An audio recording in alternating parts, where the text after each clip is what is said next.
Sources అడిగారు కదా, అంటే బుక్స్ ఏం చదవాలి ఇండియన్ హిస్టరీకి, ఐ మీన్ మోడర్న్ ఇండియాకి అని చెప్పి. స్పెక్ట్రమ్ సరిపోతుంది. ప్రిలిమ్స్ వరకు అయితే స్పెక్ట్రమ్ మోడర్న్ ఇండియా సరిపోతుంది.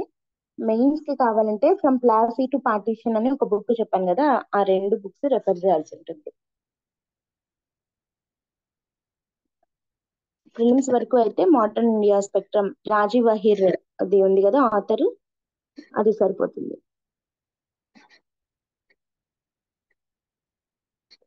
ఓకే, ఇంకేమైనా డౌట్స్ ఉన్నాయా జనరల్ గా మోడర్న్ ఇండియా గురించి? క్లాస్ స్టార్ట్ చేసేద్దామా? మేడం బిపిన్ చంద్ర తెలుగు మీడియం ఉంది కదా మేడం, అది సరిపోతుంది.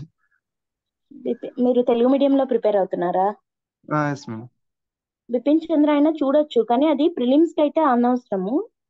మెయిన్స్ కి కూడా కొద్దిగా ఎక్కువే అనిపిస్తుంది అది, అంటే కొంచెం మరీ టూ మచ్ గా ఉందేమో అనిపిస్తుంది. బిపిన్ చంద్ర జనరల్ గా అందరూ చెప్పే బుక్ బిపిన్ చంద్రనే కరెక్ట్, అది మంచి బుక్కే కాదనట్లేదు, కానీ అది కొంచెం జిఎస్ మీరు మోడర్న్ ఇండియా మెయిన్స్ కోసం అయితే అది కొంచెం ఎక్కువే. ఆ, అంటే టైం ఎక్కువ పోతుంది దాన్ని పట్టుకుంటే.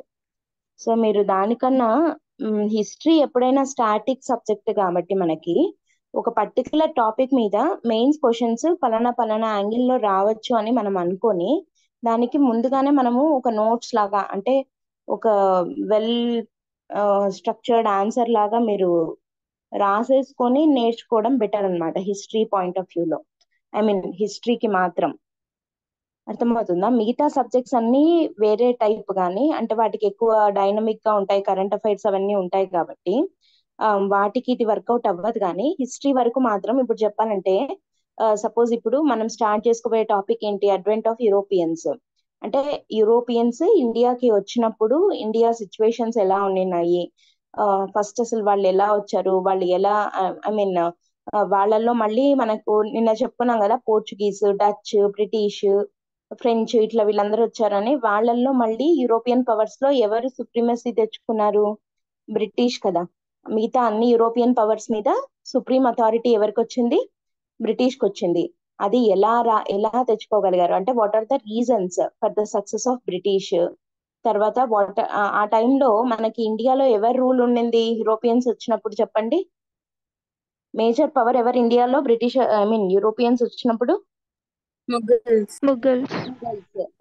మరి ఇప్పుడు ఆ ముఘల్స్ ని ఐ మీన్ ఆ ముఘల్స్ డిక్లైన్ అవ్వడానికి రీజన్స్ ఏంటి? అంటే ముఘల్స్ ఫెయిల్యూర్ కి రీజన్స్ ఏంటి? యూరోపియన్స్ ఉన్నటువంటి ఐ మీన్ పాజిటివ్ సైడ్ ఏంటి? అంటే వాళ్ళు ఎందుకు వీళ్ళ మీద సక్సీడ్ అవ్వగలిగారు అన్నది చూడాలి. మళ్ళీ యూరోపియన్ పవర్స్ లో మేజర్ పవర్స్ అంటే మనకు పోర్చుగీస్, డచ్ అసలు వదిలేయండి, వాళ్ళది మనం పోటీకి కూడా రాలేదు. మేజర్ కాన్ఫ్లిక్ట్ ఎవరెవరి మధ్య పడింది? బ్రిటిష్ కి ఇంకా ఫ్రెంచ్ కి కదా. సో ఇప్పుడు ఆ రెండు పవర్స్ లో what are the reasons for the success of British over the French లేదా over the other European powers? British ఎందుకు సక్సీడ్ అవ్వగలిగారు, ఎందుకు వాళ్ళు మాత్రమే ఫైనల్ గా నిలదొక్కుకోగలిగారు ఇండియాలో? సో అదొక క్వశ్చన్ రావచ్చు. Reasons for decline of Mughal empire రావచ్చు. తర్వాత యూరోపియన్స్ ఇండియాకి వచ్చినప్పుడు ఇండియాలో ఉన్న సోషియో ఎకనామిక్ కండిషన్స్ ఎలా ఉన్నాయి అని చెప్పి ఒక క్వశ్చన్ రావచ్చు. ఓకే, తర్వాత బ్రిటిష్ సక్సెస్ అయ్యింది, తర్వాత ఎట్లా కన్సాలిడేట్ చేసుకున్నారు, అంటే ఇండియాలో వాళ్ళ పవర్ ని ఎట్లా నిలబెట్టుకోగలిగారు అన్నట్టు ఒక క్వశ్చన్ రావచ్చు. Okay, 4 questions. ఈ ఈ ప్రాసెస్ లో మనం చదివేవేవి? ఈ బ్రిటిష్ కి ఫ్రెంచ్ కి మధ్య జరిగిన కాన్ఫ్లిక్ట్స్ ని చదువుతాం కదా, అవి ఏమంటాం మనము? ఆంగ్లో ఫ్రెంచ్ వార్స్ అంటాం. వాటినే కర్ణాటిక్ వార్స్ అని కూడా అంటాం. 3 కర్ణాటిక్ యుద్ధాలు జరిగాయి కదా. సో ఆ 3 వార్స్ గురించి ఒక క్వశ్చన్ రావచ్చు. How they helped in consolidation of British empire in India అని చెప్పి. అంటే అది బ్రిటిష్ వాళ్ళు ఇండియాలో నిలదొక్కుకోవడానికి, ఫ్రెంచ్ వాళ్ళ మీద ఆధిపత్యం చెలాయించడానికి ఎట్లా ఉపయోగపడింది అనేది ఒక క్వశ్చన్ రావచ్చు. సో 5 క్వశ్చన్స్ అయ్యాయి. ఇంకేం రావచ్చు?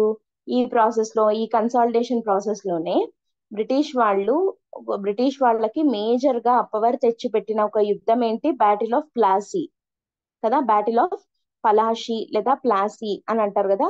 ఆ ప్లాసీ యుద్ధము ఆ టైంలో ఏమేమి జరిగాయి అంటే, what are the causes, what are the consequences? History is all about the causes and consequences. అంటే ఒక ఈవెంట్ ఏదైనా ఉంది, అది జరగడానికి కారణం ఏంటి, అది జరిగిన తర్వాత ఏం జరిగింది, అంతే కదా. ఇప్పుడు సపోజ్ స్వదేశీ మూమెంట్ ఉంది, స్వదేశీ మూమెంట్ ఇదేంటి పార్టీషన్ ఆఫ్ బెంగాల్ ఉంది. పార్టీషన్ ఆఫ్ బెంగాల్ ఎందుకు జరిగింది అని అంటే, like what is the main reason, main real intention behind that అంటే హిందూస్ ని ముస్లిమ్స్ ని విడదీయాలి అంటే యునైటెడ్ గా ఉంటే. ఎందుకు అది కూడా బెంగాల్ ని ఎందుకు పార్టిషన్ చేశారు హిందూ ముస్లిమ్స్ ని విడదీయాలంటే, బికాస్ బెంగాల్ ఏమంటామంటే మనము nerve centre of Indian freedom movement అంటాం. అంటే ఆయువు పట్టు అంటారు చూడండి, ఏదన్నా ఒక మూమెంట్ కి ఆయువు పట్టు లాంటిది అని, అట్లాంటి ఆయువు పట్టు బెంగాల్ అన్నమాట. సో అట్లాంటి బెంగాల్లో హిందూస్ ని ముస్లిమ్స్ ని విడదీయడమే, విడదీస్తేనే ఫ్రీడమ్ మూమెంట్ ని నీరుగార్చొచ్చు అని బ్రిటిషర్స్ అనుకున్నారు. సో ఆ రియల్ ఇంటెన్షన్ తోటి వాళ్ళు పైకి చెప్పడానికి ఏం చెప్తున్నారు, బెంగాల్ పెద్దది, అడ్మినిస్ట్రేషన్ చాలా ఇబ్బంది, కాబట్టి మేము 2 పార్ట్లుగా చీలుస్తున్నాము అని చెప్పి ఈస్ట్ బెంగాల్ వెస్ట్ బెంగాల్ అని డివైడ్ చేస్తారు. వెస్ట్ బెంగాల్ ఇప్పుడు మనకున్న వెస్ట్ బెంగాల్, మరి ఈస్ట్ బెంగాల్ ఏమైంది, బంగ్లాదేశ్. బంగ్లాదేశ్ అయింది కదా. సో ఇప్పుడు కాజ్ ఏంటి అని అంటే, ఇప్పుడు చెప్పుకున్నదంతా రాస్తాం causes for partition of Bengal అంటే, మరి కాన్సిక్వెన్స్ ఏంటి, పార్టిషన్ ఆఫ్ బెంగాల్ చేసినందుకు ఏమైంది, పార్టిషన్ ఆఫ్ బెంగాల్ చేసినందుకు స్వదేశీ మూమెంట్ మొదలైంది, అంతేనా, స్వదేశీ మూమెంట్ స్టార్ట్ అయిందనమాట. సో హిస్టరీ అంతా కూడా మనము పర్టికులర్ గా మోడర్న్ ఇండియా అంతా ఎట్లా చూడాలి, ప్రతి ఒక్క దానికి ఒక ఈవెంట్ ఉంటది, ఆ ఈవెంట్ కి ఒక కాజ్ ఉంటది, ఆ కాజ్ వల్ల ఆ ఈవెంట్ వచ్చింది, ఆ ఈవెంట్ జరిగిన తర్వాత దాని కాన్సిక్వెన్స్ ఏంటి. సో ఇట్లా కాజ్ ఈవెంట్ కాన్సిక్వెన్స్ ఇదే ఫ్లోలో వెళ్తాం అనమాట. సో మనల్ని అడిగే క్వశ్చన్స్ కూడా మెయిన్స్ లో కాజెస్ అడుగుతారు లేదా కాన్సిక్వెన్సెస్ అడుగుతారు, దాని ఇంపాక్ట్ తర్వాత ఎలా పడింది అన్నట్టు అడుగుతారు అనమాట. ఓకే, సో ఇప్పుడు స్వదేశీ మూమెంట్ ఇంపాక్ట్ ఎలా ఉండింది అట్లా అడుగుతారు. లేదా ఈ మధ్య అడుగుతున్న ట్రెండ్ ఎలా ఉంది, ఇంపార్టెంట్ పర్సనాలిటీస్ ఉంటారు కదా, వాళ్ళ మధ్య కంపారిటివ్ గా, సపోజ్ గాంధీ గురించి అంబేద్కర్ గురించి వాళ్ళిద్దరిని కంపేర్ చేయమని అడుగుతారు. గాంధీని సుభాష్ చంద్రబోస్ ని కంపేర్ చేయండి అని అడుగుతున్నారు. గాంధీని సుభాష్ చంద్రబోస్ ని ఎట్లా కంపేర్ చేస్తాం మనము,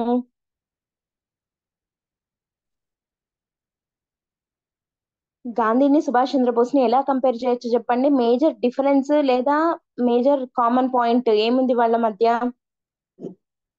సుభాష్ చంద్రబోస్ ద్వారా caste abolition, Gandhi non violence అంటారా సత్యాగ్రహాన్ని, Subhash Chandrabose did he believe in non violence? No ma'am. No. Indian National Army అని పెట్టి గన్ను లేకపోతే ఫ్రీడమ్ రాదు అని నమ్మే వ్యక్తి కదా సుభాష్ చంద్రబోస్. అండ్ గాంధీజీ ఏంటి, ఇంటర్నల్ గా మనమే మన ఫ్రీడమ్ ని తెచ్చుకోవాలి అని నమ్మేది గాంధీ కాదు, ఎక్స్టర్నల్ సపోర్ట్ తోటి ఫ్రీడమ్ ని తెప్పిద్దాము అని చెప్పి వెళ్ళి హిట్లర్ ని కూడా కలవడం జరిగింది కదా సుభాష్ చంద్రబోస్. సో అట్లా వాళ్ళిద్దరి మధ్య కొన్ని మేజర్ డిఫరెన్సెస్ ఉన్నాయి, ఇంకా చాలా ఉన్నాయిలేండి. అట్లా కంపారిటివ్ గా అడుగుతారు. అంటే మనం చదివేటప్పుడే ఏదైనా ఒక టాపిక్ చదువుతున్నాము అంటే ఫస్ట్ అంటే మీకు లైక్ ఇప్పుడు if you are going through it for the first time మీకు తెలియదు, కానీ రెండోసారి చదివేటప్పుడు లేదా మూడోసారి చదివేటప్పుడు కన్నా ఒక టాపిక్ చదువుతూ ఉంటే మీరు ఎగ్జామినర్ లాగా ఆలోచించడం నేర్చుకోండి. అది ప్రిలిమ్స్ కైనా మెయిన్స్ కైనా రెండిటికి. అంటే మీరే ఒకవేళ ఎగ్జామినర్ అయితే మీరు ఒక పారాగ్రాఫ్ చదివినా సరే ఆ పారాగ్రాఫ్ నుంచి ఒక క్వశ్చన్ ఫ్రేమ్ చేయాల్సి వస్తే ఎట్లా చేయొచ్చు అనేది ఆలోచిస్తే ఆటోమేటిక్ గా మీరు ప్రాపర్ గా చదువుతారనమాట, ఏది మిస్ అవ్వకుండా. ఓకే, అది మీకు దాని నుంచి క్వశ్చన్ ఇట్లా రావచ్చు అనేది మీకు ఎలా తెలుస్తుంది అని మీకు డౌట్ రావచ్చు. దానికోసమే మీకు ఉన్నవి ప్రీవియస్ ఇయర్ క్వశ్చన్స్, పీవైక్యూస్ ఉంటాయి కదా, history I mean for prelims or for mains. ఒకసారి మీరు అట్లీస్ట్ ఒక 10 years ప్రీవియస్ క్వశ్చన్స్ చూడండి, చూసి ఓకే ఈ పర్టికులర్ టాపిక్ మీద క్వశ్చన్స్ ఇలా వచ్చాయి, ఈ యాంగిల్ లో వచ్చాయి, ఈ పర్టికులర్ టాపిక్ ఇప్పుడు మోడర్న్ ఇండియాలో అడ్వెంట్ ఆఫ్ యూరోపియన్స్ నుంచి 1857 రిపోర్ట్ వరకు ఒక ఫేజ్ లాగా చూస్తాం కదా, phase 1 లాగా చూస్తాం దాన్ని. అంటే అప్పటి వరకు ఒక రకంగా నడిచింది, అంటే అదంతా దాన్ని ఏమంటాం మనము, కంపెనీ రూల్ అంటాం, అవునా. ఈస్ట్ ఇండియా కంపెనీ కింద ఉన్నాం మనం ఎప్పటి నుండి 1757 నుంచి 1857 వరకు, దాదాపు 100 years పాటు మనము కంపెనీ రూల్లో ఉన్నాం. ఆ తర్వాత 1857 తర్వాత ఏమని చెప్పాను నిన్న నేను? 1857 తర్వాత ఇంత రివోల్ట్ జరిగింది కాబట్టి రివోల్ట్. క్రౌన్ రూల్ వచ్చింది కదా. Company rule was abolished and crown took over it. So కాబట్టి ఆ క్రౌన్ రూల్ వాళ్ళు స్టార్ట్ చేసిన తర్వాత ఎలా ఉండింది అన్నది రెండో ఫేజ్ కదా. ఇప్పుడు మీరు 1757 నుంచి 1857 మధ్య మీకు టాపిక్ చెప్పడం అయిపోయిన తర్వాత మీరు నోట్స్ చేసుకుంటూ వస్తారు కదా చెప్పేటప్పుడు, అది ముందు పెట్టుకోండి. స్పెక్ట్రమ్ బుక్ ముందు పెట్టుకోండి. ఒకసారి ప్రిలిమ్స్ క్వశ్చన్స్ అన్ని చూడండి. ఒక 10 years కి లాస్ట్ 10 years క్వశ్చన్స్ లో ఈ పర్టికులర్ టాపిక్ మీద ప్రిలిమ్స్ లో క్వశ్చన్స్ ఎలా వచ్చాయి, దాంట్లో మీరు ఆన్సర్ చేయడానికి ట్రై చేయండి కీ చూడకుండా. ఎంత మటుకు మీరు ఆన్సర్ చేయగలుగుతున్నారు, మనవి కరెక్ట్ ఐ మీన్ కవర్ అయ్యాయా అవ్వలేదా, రివిజన్ చేసామా లేదా అని చెక్ చేసుకోండి. తర్వాత అదే పర్టికులర్ టాపిక్ మీద మెయిన్స్ లో ప్రీవియస్ గా క్వశ్చన్స్ ఏమన్నా వచ్చాయా, వచ్చింటే ఎలా అడిగారు, ఇది మీరు ఒకసారి చూసారంటే ఇంకోసారి మళ్ళీ మీరు సెకండ్ రీడింగ్ ఇస్తారు కదా, సెకండ్ టైం చదువుతారు కదా, చదివేటప్పుడు మీకు ఆ పాయింట్స్ గుర్తుంటాయి. ఓకే, నా క్వశ్చన్ దీని మీద ఇట్లా వచ్చింది కదా అని చెప్పి. సో ఒక యూపీఎస్సి ఎగ్జామినర్ లాగా మీరు చదువుతారు దాన్ని. సో అప్పుడు ఏమవుతుంది, ఆ ఆ, వాళ్ళ వేవ్ లెంత్ లోకి వెళ్తారు కాబట్టి మీరు ఆ పాయింట్ ని కరెక్ట్ గా క్యాచ్ చేయగలుగుతారు అనమాట. ఒకటి చదివేటప్పుడు దీని మీద ఇట్లా వస్తుంది క్వశ్చన్ అని చెప్పి. హిస్టరీకి అది ఒక్కటే కావాల్సింది. ఓకే, ఫస్ట్ ఒకసారి మీరు చదవాలి, చదివి ప్రీవియస్ క్వశ్చన్స్ చేయాలి, చేసిన తర్వాత మీకు ఎక్కడ తప్పులు పోతున్నాయని నోట్ చేసుకోవాలి, మళ్ళీ రెండోసారి చదవాలి, అప్పుడు మీకు అది కవర్ అవుతుంది. ఓకేనా? Yes ma'am. ఓకే, ఇంకేమైనా డౌట్స్ ఉన్నాయా? మెయిన్స్ కి అయితే మాత్రం నేను మళ్ళీ మళ్ళీ చెప్తున్నాను, ముందుగానే కొన్ని క్వశ్చన్స్ అని రాసుకోండి. నేను ఒక టాపిక్ అయిన తర్వాత మెయిన్స్ క్వశ్చన్స్ కూడా కొన్ని చెప్తాను నేను. ఓకే, కొన్ని క్వశ్చన్స్ ఇస్తాను, try to right answers for them. మీరు సొంతంగా రాయడానికి ట్రై చేయండి. ఫస్ట్ కష్టంగానే ఉంటుంది, బట్ రాయండి, ట్రై చేయండి, ఏదో ఒకటి పేపర్ మీద పెట్టడానికి ట్రై చేయండి. ఆ పాయింట్స్ మనం మళ్ళీ నెక్స్ట్ క్లాస్ లో అట్లా డిస్కస్ చేద్దాం. ఇప్పుడు సపోజ్ ఈ రోజు ఒక క్వశ్చన్ ఇచ్చాను అనుకోండి, దానికి ఆన్సర్ రాయండి. రేపు క్లాస్ లో మీరు ఏమేం పాయింట్స్ పెట్టారో చెప్పండి. దానికి ఇంట్రొడక్షన్ ఎలా ఉండాలి, కన్క్లూజన్ ఎట్లా రాయొచ్చు అని కూడా నేను చెప్తాను. ఓకేనా? Yes ma'am. ఇంకేమైనా డౌట్స్ ఉన్నాయి ఎవరికైనా? స్టార్ట్ చేద్దామా క్లాస్?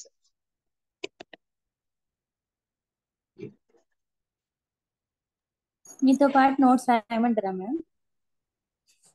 నేను పీడిఎఫ్ మీకు షేర్ చేస్తాను, కాకపోతే పీడిఎఫ్ ఏంటంటే ఒక టాపిక్ కంప్లీట్ అయిన తర్వాత నేను షేర్ చేస్తాను. అంటే ఒక 2-3 days కి అట్లా, 2-3 days కి అట్లా ఒక టాపిక్ అవుతుంది కదా, అయిపోయిన తర్వాత అక్కడికి కట్ చేయొచ్చు ఆ టాపిక్ ని అని అనుకుంటే నేను అక్కడికి షేర్ చేస్తాను మీకు.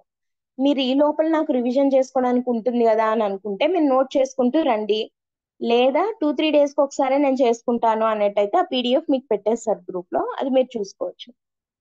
ఐ థింక్ ప్రింట్ అవుట్ కూడా తీసుకోవచ్చు అనుకుంటా. Okay ma'am. ఓకేనా? ఏమైనా డౌట్స్ ఉన్నాయా?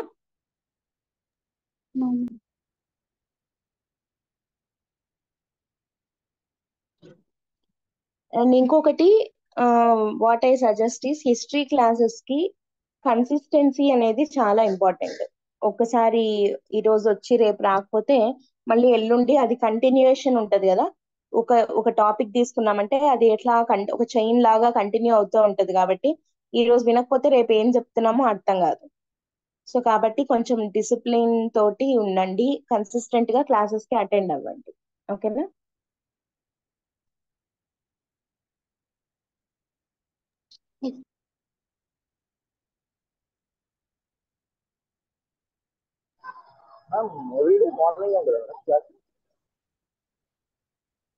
డైలీ మార్నింగ్ 7 to 8 ఉంటుంది.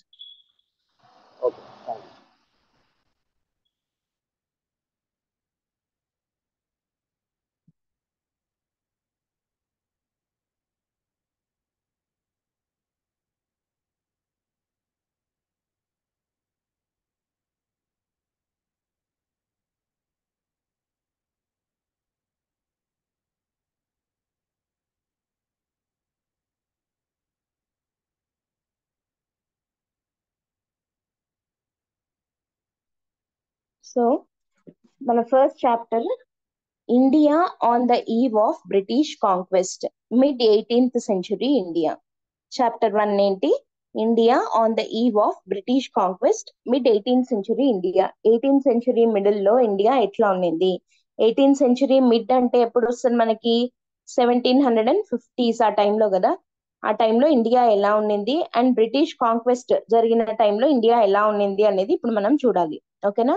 సో చూద్దాం. First, the mid 18th century is often depicted as dark age or an age of chaos sandwiched between two empires, that is the Mughals and the British.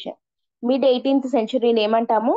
Dark age అని చెప్పి అంటాము, లేదా age of క్యావ్స్. క్యావ్స్ అంటే ఏంటి? కష్టం, I mean suffering లేదా problems అట్లా అంటారు కదా. ఎందుకు అని అంటే India has been sandwiched between two empires, రెండు పెద్ద సామ్రాజ్యాలు లేదా రెండు పెద్ద పవర్స్ మధ్య మనం శాండ్విచ్ లాగా అంటే ఇరుక్కుపోయాం అనమాట ఆ రెండింటి మధ్యలో. ఏంటి ఆ రెండు? ఒకటి ముఘల్స్ అయితే ఇంకొకటి బ్రిటిష్. ఈ రెండింటి మధ్య ఉన్నాము. సో ఇప్పుడు ఫస్ట్ మనం ఏం చూడబోతున్నాము? Decline of Mughal empire. ఇప్పుడు ఇది ఒక క్వశ్చన్ అవుతుంది, కొంచెం జాగ్రత్తగా వినండి. Decline of Mughal empire. Mughal empire ఎలా డిక్లైన్ అయింది? ముఘల్ ఎంపైర్ స్టార్ట్ అయిండేది ఎవరి వల్ల? బాబర్ కదా.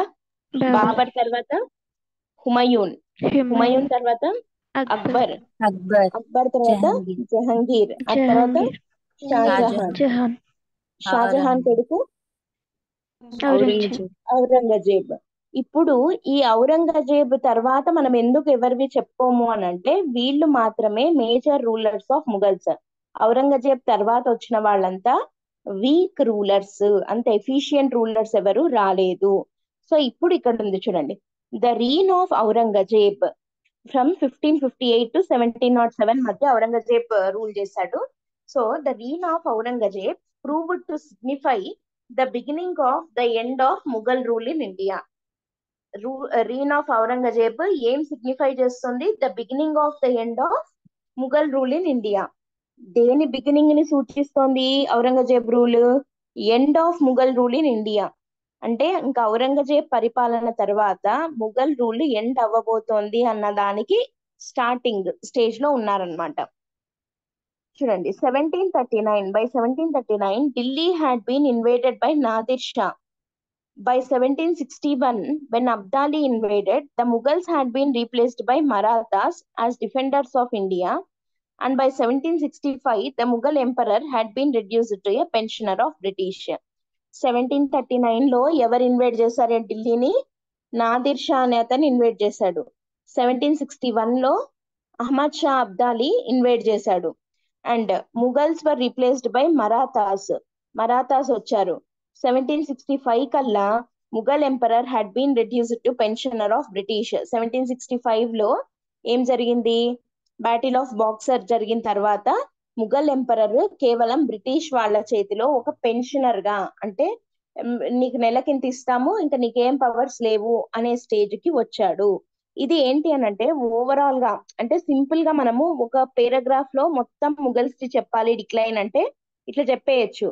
ఇప్పుడు దీన్ని ఇండెప్త్ గా చూద్దాం, ఏమేం జరుగుతూ వచ్చింది, అసలు ఎవరి నాదిర్ షా ఎవరు, ఏం జరుగుతూ వచ్చింది అనేది చూద్దాం.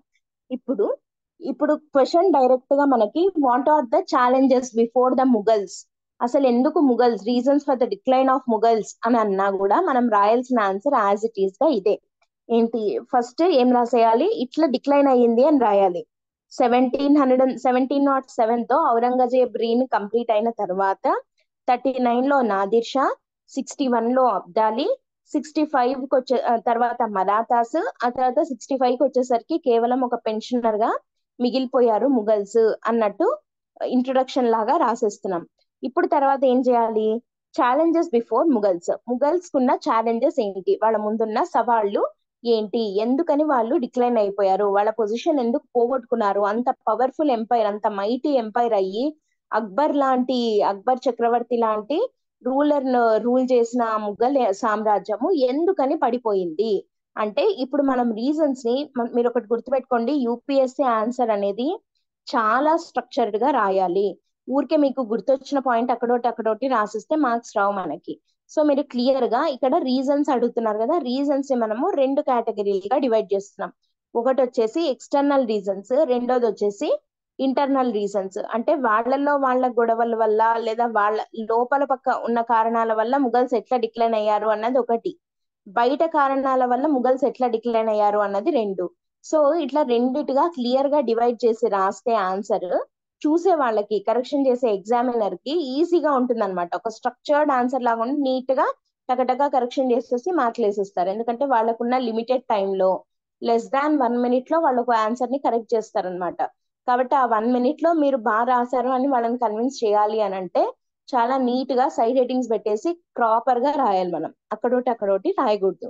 సో ఇప్పుడు reasons for decline of Mughals లో ఛాలెంజెస్ బిఫోర్ ముగల్స్ అంటే ఎక్స్టర్నల్ ఛాలెంజెస్ ఏమేమి ఉన్నాయి అనేది చూడండి. ఇందాక చెప్పాం కదా 38, 39 లో Delhi had been invaded by ఎవరన్నాము, ఎవరు ఇన్వైట్ నాదిర్ చేశారు షా. ఢిల్లీని? నాదిర్ షా. ఎవరి నాదిర్ షా అంటే ఇక్కడ వస్తుంది చూడండి. 1738-39 లో నాదిర్ షా ఎ పర్షియన్ ఎంపరర్ ఇన్వేడెడ్ ఇండియా. ఇతను ఏ ఏరియాస్ ని ఇన్వైట్ చేశాడు నాదిర్ షా? లాహోర్, కాబుల్, కర్నాల్. లాహోర్, కాబుల్, ఇవి కర్నాల్ 3 పాకిస్తాన్ లో ఉన్నాయి కదా ఇప్పుడు. ఈ ఏరియాని అంటే నార్త్ వెస్ట్ పార్ట్ ని ఇన్వైట్ చేయడం జరిగింది నాదిర్ షా. అండ్ ఇన్వైట్ చేయడమే కాక ఏం తీసుకొని వెళ్ళిపోయాడు చూడండి, వెరీ ఇంపార్టెంట్ పాయింట్ ఇది. He took away Kohinoor diamond, peacock throne and 70 crore rupees. మనకి ఢిల్లీలో అక్బర్ టైంలో ఉంటది కదా కోహినూర్, తర్వాత పీకాక్ థ్రోన్ అని చెప్పి చాలా ఫేమస్ అది. ఇప్పటికి కూడా రెడ్ ఫోర్ట్ లో దాని రెప్లికా ఉంటుంది అక్కడ మనకి. ఏమేమి తీసుకొని వెళ్ళిపోయాడు నాదిర్ షా? 1738-39 లో ఇండియాని ఇన్వైట్ చేసి ఇండియా మీద దాడి చేసి లాహోర్, కాబూల్, కర్నాల్ ని ఆక్యుపై చేసుకోవడమే కాక కోహినూర్ డైమండ్ ని, పీకాక్ థ్రోన్ ని అండ్ 70 కోట్ల రూపాయల డబ్బుని తీసుకొని వెళ్ళిపోవడం జరిగింది. ఓకే, ఇది ఎక్స్టర్నల్ రీజన్. అంటే బయట వాడొచ్చి దాడి చేసి తీసుకొని వెళ్ళిపోయాడు కాబట్టి ఎక్స్టర్నల్ రీజన్ కింద చెప్తున్నాం. క్లియర్ కదా? ఏమైనా డౌట్ ఉంటే అన్మ్యూట్ చేసుకొని అడగండి, బికాజ్ ఆ చార్ట్ నాకు ఇక్కడ అపియర్ అవ్వదు, మీరు మెసేజ్ చేస్తే నాకు కనపడదు. ఏమైనా డౌట్స్ ఉన్నాయా? No ma'am. ఏదన్నా ఫాస్ట్ గా వెళ్తున్నా కూడా చెప్పండి, మళ్ళీ అయినా చెప్తాను, స్లోగా అయినా చెప్తాను. ఓకేనా? 1738-39 లో ఎవరు ఇన్వైట్ చేశారు ఇండియాని? నాదిర్ షా ఇన్వైట్ చేశాడు. నాదిర్ షా ఏ ఏరియాస్ ఇన్వైట్ చేశాడు? Lahore, Kabul, Karnal. And he took away Kohinoor diamond, peacock throne and 70 crore rupees amount. ఆ తర్వాత మళ్ళీ చూడండి 48 నుండి 67 మధ్యలో అహ్మద్ షా అబ్దాలి, ఇందాక చెప్పుకున్నాం కదా అహ్మద్ షా అబ్దాలి. ఇతను ఎవరు ఇతను అని అంటే దుర్రానీ ఎంపైర్ కి చెందినవాడు ఈ అహ్మద్ షా అబ్దాలి. దుర్రానీ ఎంపైర్ కి చెందిన అహ్మద్ షా అబ్దాలి ఇండియాని ఇన్వైట్ చేసి ఇతను ఏం తీసుకుపోయాడు? He took over the Mughal kings appointed their own officers and left in 1759. అసలు ముఘల్ కింగ్స్ ని దింపేసి అతని ఓన్ ఆఫీసర్స్ ని అతనే అపాయింట్ చేసి 1759 లో వెళ్ళిపోయాడు అనమాట.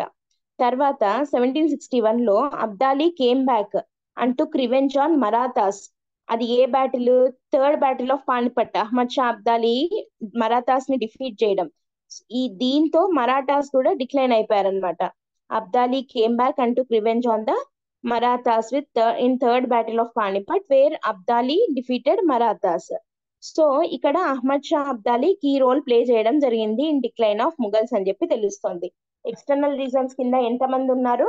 ఇద్దరు. ఒకటి నాదిర్ షా, ఇంకొకరు Nadir Shah of Persian empire, Ahmad Shah Abdali of Durrani empire. వీళ్ళిద్దరూ వచ్చి ముగల్స్ యొక్క డిక్లైన్ కి కారణమయ్యారు. నాదిర్ షా వచ్చేసి 38-39 లో, అబ్దాలి వచ్చేసి 48-67 మధ్యలో. క్లియర్ కదా? Yes ma'am. ఇది ఎక్స్టర్నల్ ఛాలెంజెస్. మరి ఇంటర్నల్ ఛాలెంజెస్ ఏమున్నాయి? ఇంటర్నల్ ఛాలెంజెస్ చూడండి. Weak rulers after Aurangzeb. Aurangzeb తర్వాత రూలర్స్ అంతా చాలా వీక్ గా ఉన్నారు.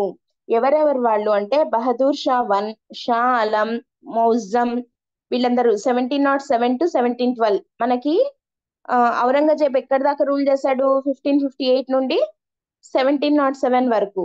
1707 తర్వాత వీళ్ళు ముగ్గురు వరుసగా రూలర్స్ అయ్యారు. బహదూర్ షా 1, షా అలం, మౌజం వీళ్ళు. డౌటా? 1658 కదా మ్యామ్, 1558 అండి. 15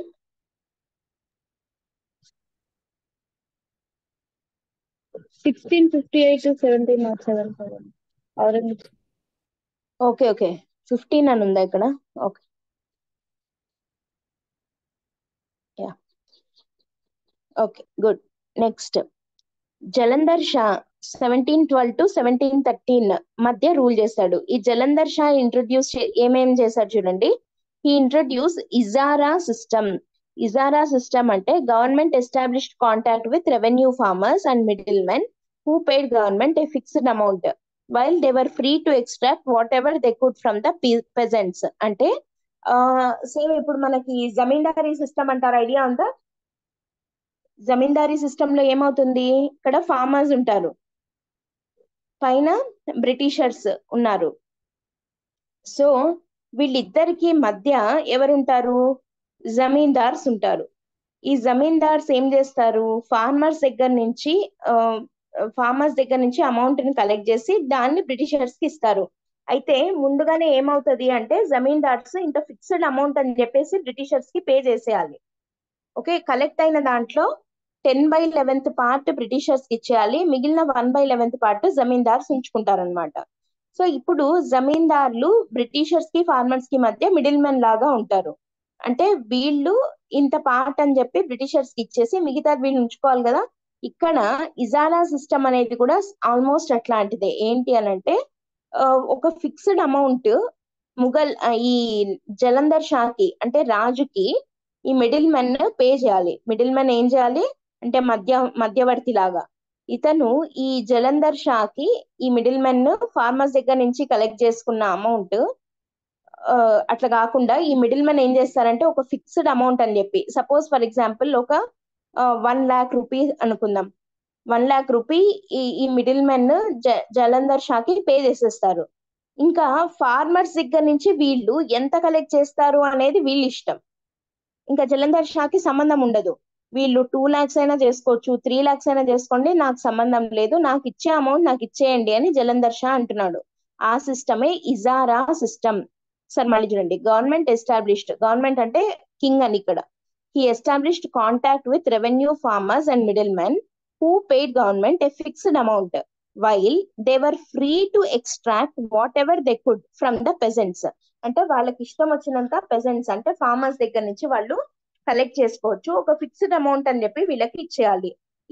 దీని వల్ల ఏమవుతుంది చెప్పండి? ఇట్లాంటి ఒక పద్ధతి ఉండడం వల్ల ఫార్మర్ ఎక్స్ప్లాయిటేషన్. ఫార్మర్స్ ఎక్స్ప్లాయిట్ అవుతారా? ఎందుకంటే ఎంత అంటే అంత ఇప్పుడు వీళ్ళు ఇష్టం వచ్చినట్టు వీళ్ళ దగ్గర నుంచి వీళ్ళని దోపిడీ చేసేసి కలెక్ట్ చేసుకుంటారనమాట. వీళ్ళ దగ్గర నుంచి వీళ్ళు ఎంత చేసుకుంటున్నారు ఏమని కింగ్ అసలు పట్టట్లేదు. సో ఇట్లాంటి ఒక సిస్టమ్ వల్ల ఫార్మర్స్ చాలా ఎక్స్ప్లాయిట్ అవ్వబడ్డారు. అది ఏం సిస్టమ్? అది ఇజారా సిస్టమ్. ఈ ఇజారా సిస్టమ్ ని ఇంట్రొడ్యూస్ చేసిన రాజు ఎవరు? ముఘల్ కింగ్ ఎవరు? జలంధర్ షా.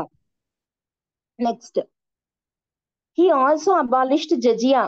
జజియా ట్యాక్స్ అంటే ఏంటి? రిలీజియస్ నాన్ ముస్లిమ్స్ మీద వేసే ట్యాక్స్ ని జజియా ట్యాక్స్ అంటారు కదా. And he abolished జజియా tax. Various parties at Mughal court emerged. అంటే కొత్త వాళ్ళందరూ వస్తున్నారు అనమాట ముఘల్ కోర్ట్ లోకి. తురానీస్, ఇరానీస్, ఆఫ్ఘన్స్, హిందుస్థానీస్ వీళ్ళందరూ వచ్చి ముఘల్ కోర్ట్ లో మెంబర్స్ గా అవుతున్నారు. అండ్ ఈ జలంధర్ షాకి ఒక ఫేవరెట్ లేడీ ఉంది, ఆమె పేరు లాల్ కన్వర్. ఈమె ఒక డాన్సర్ అన్నమాట. ఆమె అంటే అతనికి చాలా ఇష్టము. ఆమె కోర్టుని డామినేట్ చేయడం స్టార్ట్ చేసింది. అంటే అంతా ఆమె ఇష్టం, ఆమె ఏం చెప్తే అది వినాలన్నమాట. సో ఈయన ఫైనాన్షియల్ సిచ్యువేషన్ ని ఇంప్రూవ్ చేయాలి అని ట్రై చేశాడు కానీ అతని వల్ల అవ్వలేదు. ఎందుకు? ఆ ఇజారా సిస్టమ్ వల్ల అని అనుకోవచ్చు. అంతేనా? He tried to improve the financial situation of the empire by checking the reckless grants of Zagirs and offices. కానీ he was not successful. ఎందుకంటే ఈ లాల్ కన్వర్ డామినేట్ చేయడము, తర్వాత ఎవరంటే వాళ్ళు వచ్చి ఈ కోర్టులో చేరడము, తర్వాత ఈ ఇజారా సిస్టమ్, జజియా ట్యాక్స్ కూడా తీసేయడము, వీటన్నిటి వల్ల ఫైనాన్షియల్ సిచ్యువేషన్ చాలా దెబ్బతినింది during the time of Jahandar Shah. అర్థమవుతుందా? ఫస్ట్ ఈ ముగ్గురు ఔరంగజేబ్ తర్వాత బహదూర్ షా 1, షా ఆలము, మౌజమ్ వచ్చారు. ఆ తర్వాత జలంధర్ షా వచ్చాడు. జలంధర్ షా టైంలో ఇట్లా జరిగింది. సో ఫైనాన్షియల్ సిచ్యువేషన్ ఒకసారికి తగ్గుతూ పోతోంది ముగల్స్ ది. ఆ తర్వాత ఎవరు వచ్చారు అంటే next ruler was Farrukh Siyar. Very very important. ఈ Farrukh Siyar very important ruler. 1713 నుండి 1719 వరకు రూల్ చేశాడు ఫరూక్ సియార్. సో ఇతను ఎవరి వల్ల రాజయ్యాడు అంటే he ascended the throne with the support of Sayyid brothers. Sayyid brothers king makers అన్నమాట. అంటే వీళ్ళు ఇద్దరు కలిసి రాజుని చేశారు ఈ ఫరూక్ సియార్ ని. ఎవరు వాళ్ళిద్దరు? సయీద్ అబ్దుల్లా ఖాన్, హుసేన్ అలీ ఖాన్. సయీద్ అబ్దుల్లా ఖాన్ అండ్ హుసేన్ అలీ ఖాన్ అనే ఇద్దరు బ్రదర్స్ కలిసి ఆ ఫరూక్ సియార్ ని రాజుని చేశారు. వాళ్ళిద్దరికి రాజుని చేసినందుకు గాను వాళ్ళిద్దరికి రిటర్న్ లో ఇతను ఒకరిని వాజీర్ అంటే ప్రైమ్ మినిస్టర్, అండ్ ఇంకొకరిని మీర్ బక్షి అంటే ప్రైమ్ మినిస్టర్ తర్వాత ఇంపార్టెంట్ రోల్ అన్నమాట. సో వాళ్ళిద్దరికి అంత ఇంపార్టెంట్ పదవులు కట్టబెట్టాడు ఫరూక్ సియార్. అండ్ ఈ ఫరూక్ సియార్ ఏం చేశాడు? రిలీజియస్ టాలరెన్స్ ని ఫాలో అయ్యాడు. హీ అబాలిష్డ్ అంటే హీ కంటిన్యూడ్ జజియా ట్యాక్స్ అబాలిషన్ ని కంటిన్యూడ్ చేశాడు. పిలిగ్రిమేజ్ ట్యాక్స్ ని కూడా తీసేశాడు. అంటే రిలీజియస్ టాలరెన్స్ అంటే హిందువుల పట్ల మత సామరస్యాన్ని పాటించాడు. తర్వాత ఇతను దేనికి ఫేమస్? ఫరూక్ సియార్ అంటే మనం ఎందుకు అంత ఇంపార్టెంట్ అన్నాము అని అంటే బ్రిటిషర్స్ కి ఇతను ఇచ్చిన ఫర్మాన్స్ కోసం ఫేమస్. ఫర్మాన్ అంటే ఏంటి? ఫర్మాన్ అంటే ఏంటి ఐడియా ఉందా? ఇప్పుడు గవర్నమెంట్ అంటే జీవోస్ అని ఇస్తుంది చూడండి. పర్మిషన్ లాను. ఫ్రీ ట్యాక్స్ లేకుండా చేసుకోవడం.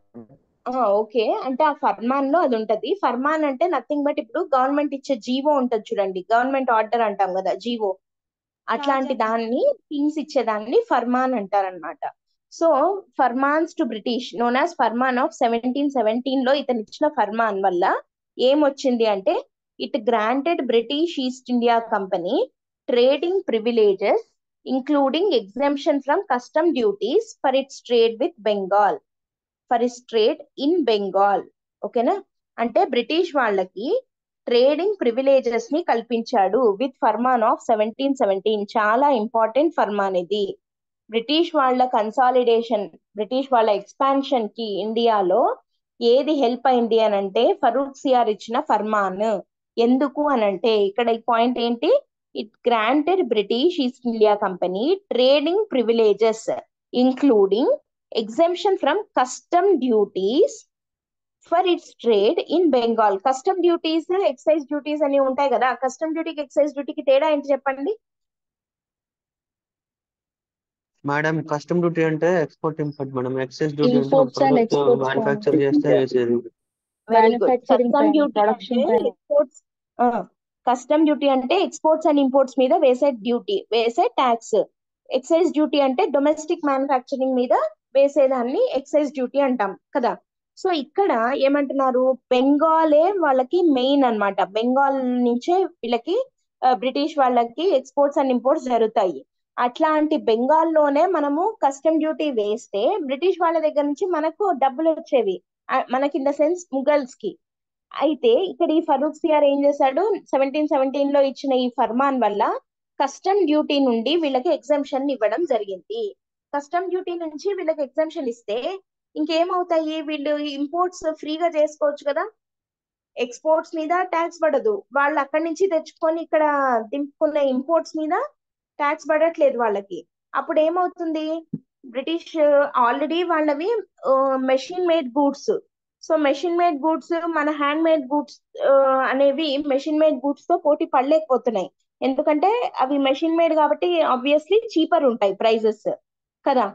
దానికి తోడు ఇంకా కస్టమ్స్ డ్యూటీ కూడా లేదు అంటే అవి ఇంకా కంపారిటివ్లీ చీపర్ అవుతాయి. అప్పుడు ఏమవుతుంది? అందరూ బ్రిటిష్ గూడ్స్ నే బై చేయడం స్టార్ట్ చేశారు. ఏవి చీప్ ఉంటే అవి కొంటారు కదా, అంతే కదా. సో ఇప్పుడు మన ఇండియాలో మ్యానుఫ్యాక్చర్ అయిన సెల్ ఫోన్లు కొంటున్నారా ఎక్కువ, చైనావి కొంటున్నారా? చైనా. చైనా ఎందుకంటే China. కాస్ట్ తక్కువ కాబట్టి, అంతే కదా. సో అట్లాంటి వాటిని కంట్రోల్ చేయడం కోసమే ఇప్పుడు ప్రస్తుతం మన గవర్నమెంట్ ఏం చేస్తుంది? కౌంటర్ వైలింగ్ డ్యూటీ అని, యాంటీ డంపింగ్ డ్యూటీ అని ఇట్లాంటి ట్యాక్స్లు వేస్తుంది కదా.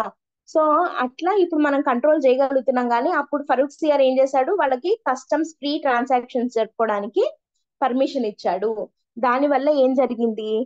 దానివల్ల వాళ్ళకి ఫ్రీగా అంటే లైక్ ఫైనాన్షియల్ గా వాళ్ళు చాలా స్ట్రాంగ్ అయ్యారనమాట. British East India Company became very strong. ఆ స్ట్రాంగ్ అవ్వడం ఏమైంది, దానివల్ల ఆర్మీని ఎక్కువ మెయింటైన్ చేయగలిగారు. ఆర్మీని ఎక్కువ మెయింటైన్ చేస్తే ఏమవుతుంది, మళ్ళీ ఏదైనా యుద్ధాలు వచ్చినప్పుడు మనమే లాస్ అయ్యాం దానివల్ల కదా. సో ఇది ఫరూక్సియర్ టైంలో. ఇంకేం జరిగింది, ఇన్ 1719 ఈ సయీద్ బ్రదర్స్ ఉన్నారు, గుర్తున్నారా?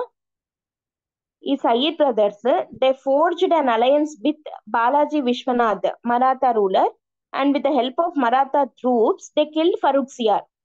ఎవరినైతే రాజుని చేశారో అదే ఫరూక్సియార్ ని మరాఠా రూలర్ అయిన బాలాజీ విశ్వనాథ్ తో చేరి ఈ సయీద్ బ్రదర్సే చంపేశారు.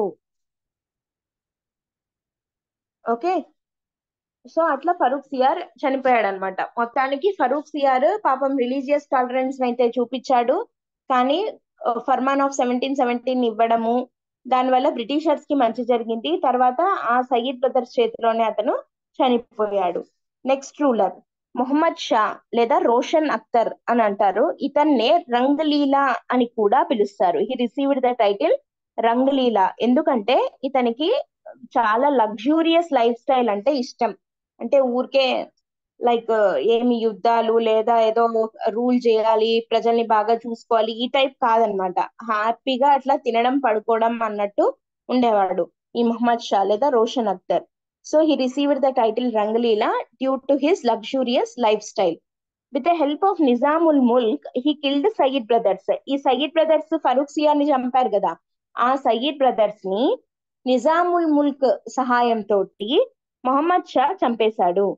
ఈ నిజాముల్ ముల్క్ ఏం చేశాడు, ఇతనికి హెల్ప్ చేసినందుకు అతని హెల్ప్ తోటి ఈ నిజాముల్ ముల్క్ చాలా ఇంపార్టెంట్ ఇది. Nizamul Mulk founded independent state of Hyderabad. Hyderabad state ని స్థాపించిండేది ఎవరు, నిజాం ఉల్ ముల్క్. తర్వాత ఇది చాలా ఇంపార్టెంట్ పాయింట్ అవుతుంది, ఈ నిజాం ఉల్ ముల్క్ గుర్తుపెట్టుకోండి, మన కర్ణాటిక్ వార్స్ లో ఇంపార్టెంట్ రోల్ ప్లే చేస్తాడు. Nizam ul Mulk founded independent state of Hyderabad in 1724. Okay, and Nizamul Mulk తో పాటి ఈయన హైదరాబాద్ స్టేట్ ని ఫౌండ్ చేస్తే ప్యారలల్ గా ముర్షీద్ కులీ ఖాన్ అనే అతను బెంగాల్ ని, సాదత్ ఖాన్ అనే అతను అవధ్ ని ఫౌండేషన్ వేయడం జరిగింది. సో ఇక్కడ ముఘల్స్ ఒక కంట్రీ అంటే టోటల్ గా ఓవరాల్ గా ఇండియాకి రూలర్స్ లాగా ఉన్న ముఘల్స్ కాస్త డీసెంట్రలైజ్ లాగా అయిపోయింది. అంటే ఎవరికి వాళ్ళుగా విడిపోయారనమాట. హైదరాబాద్ లో వచ్చి నిజాముల్ ముల్క్, బెంగాల్లో వచ్చి ముర్షీద్ కులీ ఖాన్, అవధ్ లో వచ్చేసి సాదత్ ఖాన్, వీళ్ళు ఇట్లా ఫామ్ అయ్యారు. ఇప్పుడు మెయిన్ ప్రావిన్సెస్ ఏవయ్యాయి, ఒకటి హైదరాబాద్, ఒకటి బెంగాల్, ఇంకోటి అవధ్ అయిందనమాట. అండ్ మరాఠాస్ ఏంటి, వీళ్ళు నార్త్ వైపుకు జరుగుతూ వెళ్తున్నారు వాళ్ళు వీక్ అయ్యే కొద్దీ. 1737 లో బాజీరావ్ రైడెడ్ ఢిల్లీ. 1739 లో Nadir Shah defeated Mughals in the battle of Karnal. ఇందాక చెప్పాను కదా బ్యాటిల్ ఆఫ్ కర్నాల్ పైన నాదిర్ షా 1739 లో వచ్చి ఏమేమి తీసుకొని పోయాడు బ్యాటిల్ ఆఫ్ కర్నాల్ లో, కోహినూర్, చేసి peacock throne, Kohinoor diamond, 70 crore rupees ట్రెజరీలో నుండి తీసుకొని వెళ్ళిపోయాడు. సో ఈ రకంగా ముఘల్స్ డిక్లైన్ అవుతూ వచ్చారు. ఈ బ్యాటిల్ ఆఫ్ కర్నాల్ గురించి చూద్దాం కొంచెము. Nadir Shah inflicted crushing defeat on Mughal army. He took away possession of royal treasury, peacock throne, Kohinoor diamond and annexed areas west of Indus region into Persian empire. ఏంటి వెస్ట్ ఆఫ్ ఇండస్, ఇండస్ కి వెస్ట్ సైడ్ ఉండేవేవి ఇందాక చెప్పాను కదా, లాహోర్,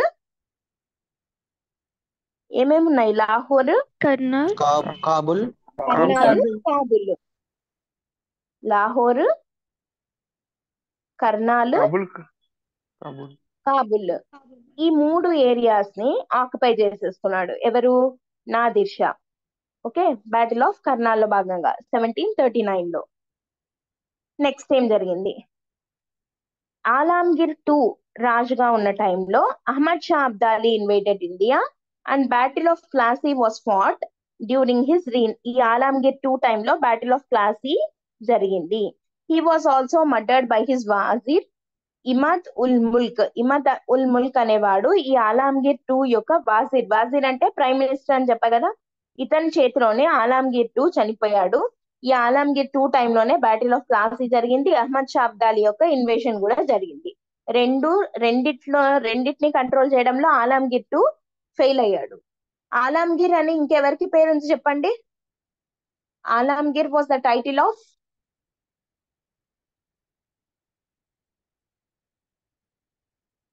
ఐడియా ఉందా? మిడివల్ ఇండియా ఐడియా లేదా?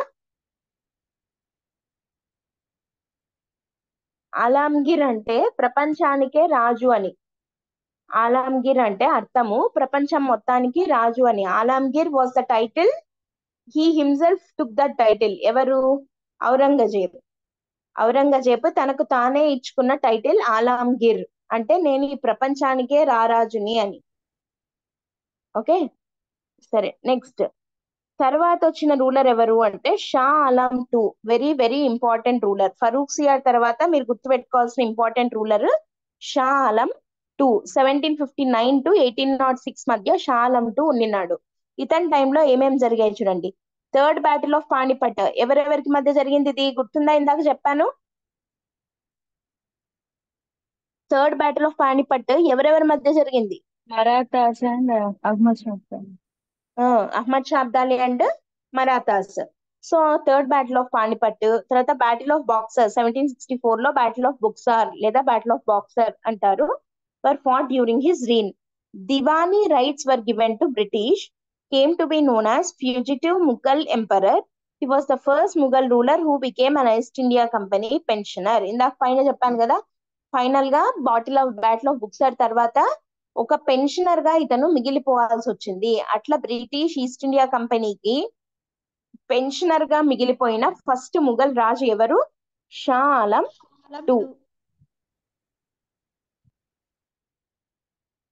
Okay, so ఇతని టైంలో దివానీ రైట్స్ కోల్పోయాడు. దివానీ రైట్స్ అంటే ఏంటి అని అంటే, దివానీ రైట్స్ అంటే revenue collection rights.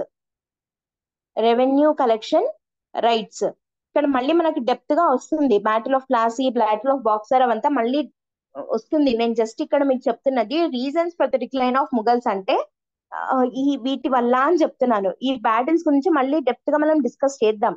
Okay, battle of Buxar లో ఈ షా ఆలం టూ ఓడిపోవడం వల్ల ఏం జరిగింది? దివానీ రైట్స్ ని కోల్పోవాల్సి వచ్చింది బ్రిటిష్ కి. సో బ్రిటిష్ కి దివానీ రైట్స్ వెళ్ళిపోవడం తోటి ఇతను కేవలము ఈస్ట్ ఇండియా కంపెనీకి ఒక పెన్షనర్ లాగా మిగిలిపోయాడు. ఓకే, నెక్స్ట్ ఇతని తర్వాత షా ఆలం టూ తర్వాత ఎవరు రాజయ్యారు? అక్బర్ టూ. 1806 నుండి 1837 వరకు ఉన్నాడు. ఇతని టైంలో ఇంపార్టెంట్ పాయింట్స్ ఏమున్నాయి అని అంటే, రాజా రామ్మోహన్ రాయ్ ఉన్నాడు కదా, ఐడియా ఉందా? రాజా రామ్మోహన్ రాయ్ ని తనకున్న పదవిని తీసేయొద్దు అని చెప్పి రిక్వెస్ట్ చెయ్యి, అంటే ముఘల్ కింగ్ గా నాకున్న పవర్స్ ని తీసేయొద్దు అని చెప్పి రిక్వెస్ట్ చేయమని రాజా రామ్మోహన్ రాయ్ ని బ్రిటిష్ వాళ్ళ దగ్గరికి పంపిస్తాడు, ఒక మీడియేటర్ లాగా. అందుకు గాను రాజా రామ్మోహన్ రాయ్ కి ఆ రాజా అనే టైటిల్ ఇచ్చిండేది ఎవరు అంటే అక్బర్ టూ. ఆయన పేరు యాక్చువల్ గా రామ్మోహన్ రాయే. ఆ రామ్మోహన్ రాయ్ కి రాజా అనే బిరుదుని ప్రసాదించిండేది ఎవరు? అక్బర్ టూ. ఎందుకు ఇచ్చాడు ఆయనకు ఆ టైటిల్ ని అని అంటే, ఈయన వెళ్ళి నెగోషియేట్ చేయాలి కాబట్టి బ్రిటిష్ తో ఇతని తరపున. రిటర్న్ లో ఆయనకి రాజా అనే టైటిల్ ఇవ్వడం జరిగింది. ఇది ప్రిలిమ్స్ పాయింట్ ఆఫ్ వ్యూ లో ఇంపార్టెంట్. అండ్ ఈ అక్బర్ టూ టైంలోనే stopped minting coins with Mughal ruler name on it. అంటే ఇంకెంత పడిపోతూ వచ్చిందో చూడండి. వాళ్ళ పేరు మీద కాయిన్స్ ని ప్రింట్ చేసే హక్కును కూడా ఈ అక్బర్ టూ టైంలో కోల్పోయాడు. ఓకే, నెక్స్ట్ ఇతని తర్వాత రూలర్ అయిండేది Bahadur Shah two. Bahadur Shah two was the last Mughal ruler అని చెప్పొచ్చు. 1837 నుండి 1857 వరకు ఉన్నాడు ఇతను. Revolt of 1857 made futile attempt to declare him as Emperor of India. He was captured by English and sent to Rangoon. Actual గా 1857 రివోల్ట్ అప్పుడు మళ్ళీ రివైవ్ చేయాలి, మళ్ళీ ముఘల్ సామ్రాజ్యాన్ని నిలబెడతాము అని చెప్పి ట్రై చేశారు. సిపాయి మ్యూటినీ జరిగింది కదా, అప్పుడు ఏం జరిగింది? మీరత్ నుంచి వాళ్ళు రెడ్ ఫోర్ట్ వరకు పోయారు కదా, రివోల్ట్ ఆఫ్ 1857 అప్పుడు సిపాయిస్ అందరూ పోయారా?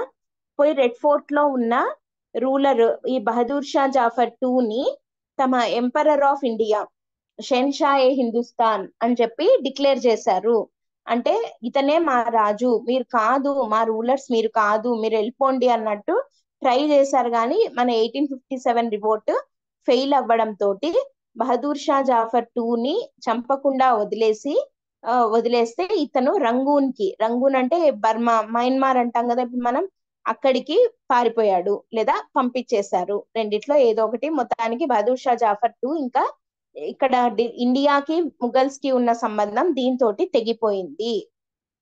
క్లియర్? ఓకేనా? క్లియరా? సో ఎట్లా మారుతూ వచ్చింది, పవర్ ఎంత పవర్ఫుల్ గా ఉన్న ముఘల్స్ ఎట్లా ఎట్లా ఎట్లా ఒక్కొక్క మెట్టు దిగుతూ వచ్చారు కదా. ఫస్ట్ ఔరంగజేబ్ వరకు మోస్ట్ పవర్ఫుల్ గా ఉన్నారు. ఆ తర్వాత ఏం జరిగింది, ఇంటర్నల్ ఛాలెంజెస్ లో వీక్ రూలర్స్ ఆఫ్టర్ ఔరంగజేబ్ అంటున్నాం. ఎవరు ఆ weak rulers? Bahadur Shah one, Shah Alam, Muazzam. అతని తర్వాత వచ్చిన జలంధర్ షా టైంలో ఇజారా సిస్టమ్ తేవడంతో ఫైనాన్షియల్ గా వీక్ అయ్యారు. అతను జిజియా ట్యాక్స్ ని తీసేశాడు, అదైతే మంచిదే, కానీ ఇజారా సిస్టమ్ వల్ల ఫైనాన్షియల్ గా వీక్ అయ్యాడు, ఫార్మర్స్ ఎక్స్ప్లాయిట్ అయ్యారు. ఆ తర్వాత ఏం జరిగింది, అతని కోర్ట్ లో ఉన్న ఈ లాల్ కన్వర్ అనే ఆమె డామినేటింగ్ గా ఉండడము, అతనేమి చేయలేకపోయాడు. సో కాబట్టి రివైవ్ చేయలేకపోయాడు ఎంపైర్ ని. అతని తర్వాత ఫరూక్ సియార్ వచ్చాడు. ఫరూక్ సియార్ ఏం చేశాడు, ఫరూక్ సియార్ 1717 ఫర్మాన్ ఇచ్చాడు బ్రిటిష్ కి. దానివల్ల ఏమైంది, కస్టమ్స్ డ్యూటీ లేకుండా వాళ్ళు బెంగాల్ నుండి ట్రేడ్ చేసుకోవచ్చు. దానివల్ల వాళ్ళు ఫైనాన్షియల్ గా స్ట్రాంగ్ అయ్యారు. ఇతనికి వచ్చే ట్రెజరీకి వచ్చే డబ్బులు తగ్గిపోయాయి. సో కాబట్టి అక్కడ వీక్ అయ్యాడు. అండ్ దాంతో పాటు ఇంటర్నల్ గా వాళ్ళకు ఉన్న గొడవల వల్ల అతను చనిపోవాల్సి వచ్చింది. ఆ తర్వాత మొహమ్మద్ షా లేదా రోషన్ అఖ్తర్, ఇతను ఏం పెద్ద పట్టించుకోలేదు, అందుకే అతన్ని రంగలీలా అంటారు for his luxurious life style. And ఆ టైంలోనే ఇతను నిజాముల్ ముల్క్ తో కలిశాడు.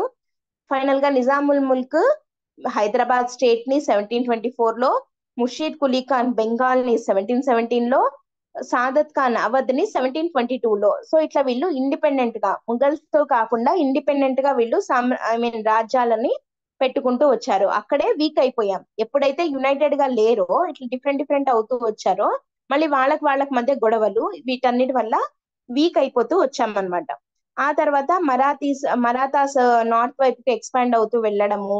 ఆ తర్వాత Ahmad Shah Abdali, Nadir Shah invasion, battle of Karnal రూపంలో వచ్చి నాదిర్ షా ఏం చేశాడు, ట్రెజరీని కొల్లగొట్టి పీకాక్ థ్రోన్ ని, కోహినూర్ డైమండ్ ని తీసుకొని వెళ్ళిపోయాడు బ్యాటిల్ ఆఫ్ కర్నాల్ లో 1739 లో. ఆ తర్వాత ఆలంగీర్ టూ రాజు అయ్యాడు. ఆలంగీర్ టూ రాజు ఏం చేశాడు, ఇతని టైంలో అహ్మద్ షా అబ్దాలి ఇన్వేషన్ జరిగింది, బ్యాటిల్ ఆఫ్ ప్లాసీ జరిగింది. దీంతో ఇతను కూడా ఫెయిల్ అయ్యాడు వాటిని కంట్రోల్ చేయడంలో. ఫైనల్ గా అతని పిఎం చేతిలోనే అతను చనిపోయాడు. ఆ తర్వాత షా ఆలం టూ కింగ్ అయ్యాడు. షా ఆలం టూ టైంలో third battle of Panipat between Ahmad Shah Abdali and Marathas. దానివల్ల ఇతనికి వచ్చి నష్టం అయితే లేదు, కానీ బ్యాటిల్ ఆఫ్ బొక్సార్ రూపంలో 1764 లో బ్యాటిల్ ఆఫ్ బాక్సర్ లో ఏం జరిగింది, షా ఆలం టూ, అవధ్ నవాబు, బెంగాల్ నవాబు ఇన్వాల్వ్ అయ్యారనమాట బ్యాటిల్ ఆఫ్ బాక్సర్ లో. సో యాక్చువల్ గా బ్యాటిల్ ఆఫ్ బాక్సర్ అనేది ఎవరెవరికి మధ్య అంటే బెంగాల్ నవాబుకి బ్రిటిషర్స్ కి మధ్య. కానీ ఈ బెంగాల్ నవాబ్ ఏం చేశాడు, పోతూ ఒక్కడే పోకుండా అవధ్ నవాబును, ముఘల్ ఎంపరర్ ని కూడా ఆ బ్యాటిల్లో ఇన్వాల్వ్ చేయడం వల్ల, ఆ బ్యాటిల్లో వీళ్ళు ముగ్గురు కలిపి ఉన్న గ్రూప్ ఓడిపోవడం వల్ల బ్రిటిష్ చేతిలో ఏం జరిగింది, షా ఆలం టూ దివానీ రైట్స్ ని వదులుకోవాల్సి వచ్చింది బ్రిటిష్ కి. అండ్ దాంతో పాటు ఒక పెన్షనర్ గా మిగిలిపోయాడు. First Mughal emperor to become pensioner to British ఎవరు అంటే షా ఆలం టూ అన్నమాట. ఆ తర్వాత అక్బర్ టూ రాజయ్యాడు. ఇతనే రామ్మోహన్ రాయ్ కి రాజా అనే టైటిల్ ఇచ్చిండేది అక్బర్ టూనే. అండ్ ఇతని కాలం నుండే ముఘల్ రూలర్స్ పేరు మీద కాయిన్స్ మింట్ అవ్వడము అన్నది ఆగిపోయింది. తర్వాత లాస్ట్ ముఘల్ రూలర్ ఎవరు, బహదూర్ షా జాఫర్ టూ. ఇతని టైంలో రివోల్ట్ ఆఫ్ 1857 జరిగింది. సో రివోల్ట్ ఆఫ్ 1857 ద్వారా మళ్ళీ అతన్ని ముఘల్ ఎంపరర్ గా డిక్లేర్ చేయాలి అన్న అటెంప్ట్ జరిగింది, కానీ that was a failed attempt. కాబట్టి అతను రంగూన్ కి డిపోర్ట్ చేయబడ్డాడు, రంగూన్ కి తరలించబడ్డాడు. దీంతో ముఘల్ ఎంపైర్ అనేది ఇండియాలో పూర్తిగా ముగిసిపోయింది. ఓకే, సో ఇది ఛాలెంజెస్ లో మేజర్ ఛాలెంజ్ ఏమైంది, ముఘల్స్ ఎందుకు రివైవ్ అవ్వలేకపోయారు అని అంటే ఫస్ట్ పాయింట్ ఏంటి దాంట్లో, ఇంతసేపు మనం చెప్పుకున్న పాయింట్ ఏంటి? External rule. Internal week rulers. Week rulers after Aurangzeb. వీళ్ళందరూ ఇంత వీక్ గా ఉన్నారు కాబట్టే ముఘల్స్ డిక్లైన్ అయ్యారు అని అంటున్నాం. ఇప్పుడు ఇంటర్నల్ రీజన్స్ ఏమున్నాయి అనేది రేపు క్లాస్ లో డిస్కస్ చేద్దాం. ఓకేనా? ఎక్స్టర్నల్ రీజన్స్ చూసాం ఈరోజు. ఓకే, ఎస్ ఈ మ్యామ్. మొత్తం కంప్లీట్ అయిన తర్వాత నేను పీడిఎఫ్ పెట్టేస్తాను మీకు. ఇంత స్పీడ్ ఓకేనా? Okay ma'am. Yes ma'am.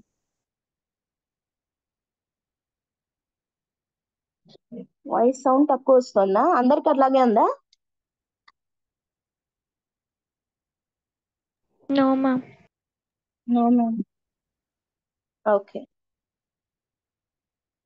సరే అయితే. ఓకేనా? నేను రేపు ఇది కంప్లీట్, ఈ టాపిక్ కంప్లీట్ అయిన తర్వాత దీని మీద క్వశ్చన్ ఎట్లా వస్తుందని ఇస్తాను రేపు. ఓకేనా? Okay ma'am. చలో అయితే ఐఎమ్ ఎండింగ్ ద మీటింగ్.